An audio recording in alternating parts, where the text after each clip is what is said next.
नमस्कार मित्रांनो, तुमच्यासाठी जबरदस्त जॉब वॅकन्सी घेऊन आलेलो आहे. महाराष्ट्र शासन निवडणूक आयोगामार्फत आजची वॅकन्सी निघालेली आहे. या ठिकाणी अर्ज करण्यासाठी तुम्हाला कुठल्याही प्रकारची फीस पेमेंट करायची नाही. परीक्षा देखील तुमची या ठिकाणी होणार नाही. वयमर्यादा 63 वर्षापर्यंतची या ठिकाणी देण्यात आलेली आहे. ऑफलाईन पद्धतीने अर्ज तुम्हाला या ठिकाणी करायचे आहेत. अर्ज करण्याची शेवटची तारीख 20/8/2024 या ठिकाणी आहे. अधिक माहिती जी आहे मित्रांनो, या ठिकाणी कुठल्या पदांसाठी वॅकन्सी आहे, पात्रता तुमची काय लागणार आहे, अर्ज तुम्हाला कशा प्रकारे करायचे आहेत, अशी सर्व काही माहिती डिटेलमध्ये आपण आजच्या व्हिडिओमध्ये बघणार आहोत. तर व्हिडिओ शेवटपर्यंत नक्कीच बघा. त्याचबरोबर मित्रांनो, आपण जर आपल्या रॉयल कॉर्नर यूट्यूब चॅनलवरती जर नवीन असाल तर आपल्या रॉयल कॉर्नर यूट्यूब चॅनलला सबस्क्राईब करावं, बेल आयकॉन दाबायला विसरू नका. असेच नोकरी संदर्भातील नवीन अपडेट्स आपल्याला मिळत राहण्यासाठी. तर सुरू करूया मित्रांनो आजचा व्हिडिओ. तर मित्रांनो, आजची जी वॅकन्सी आहे, राज्य निवडणूक आयोग महाराष्ट्र राज्य मुंबई यांच्या कार्यालयामार्फत निघालेली आहे.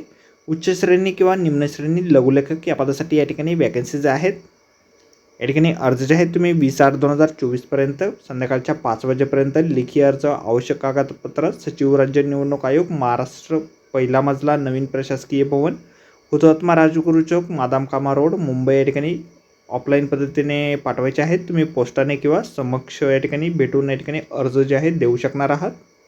या ठिकाणी कोण अर्ज करू शकणार आहे, तर शासकीय सेवेमधून उच्च श्रेणी किंवा निम्न श्रेणी लघुलेखक गट ब, अराजपत्रित संवर्गीय सेवेमधून सेवानिवृत्त झालेले कर्मचारी जे आहेत या ठिकाणी अर्ज करू शकणार आहे. 2 वॅकन्सीज या ठिकाणी आहेत. 63 वर्षापेक्षा जास्त वय तुमचं या ठिकाणी नसायला हवं. लघुलेखक पदावर 3 वर्षाचा अनुभव कमीत कमी तुम्हाला या ठिकाणी असणं आवश्यक आहे. 1 वर्षाच्या कालावधीकरिता ही वॅकन्सी या ठिकाणी निघालेली आहे. ॲप्लिकेशन फॉर्म जो आहे अशा प्रकारे आपल्याला जाहिरातीमध्येच दिलेला आहे. जाहिरातीची लिंक आपल्याला व्हिडिओच्या डिस्क्रिप्शनमध्ये दिलेली आहे. अर्ज करण्याअगोदर संपूर्ण जाहिरात आपण एक वेळ व्यवस्थितपणे वाचा, त्यानंतरच या ठिकाणी अर्ज करा. तर आजच्या व्हिडिओमध्ये एवढेच मित्रांनो. व्हिडिओ जर आवडला असेल तर व्हिडिओला लाईक आणि शेअर नक्कीच करा. आपल्या चॅनलला जर अद्याप आपण सबस्क्राईब केले नसेल तर आपल्या चॅनलला सबस्क्राईब करा. अशाच नोकरी संदर्भातील नवनवीन अपडेट आपल्याला मिळत राहण्यासाठी. तर भेटूया अशाच नोकरी संदर्भातील पुढच्या व्हिडिओमध्ये. धन्यवाद मित्रांनो.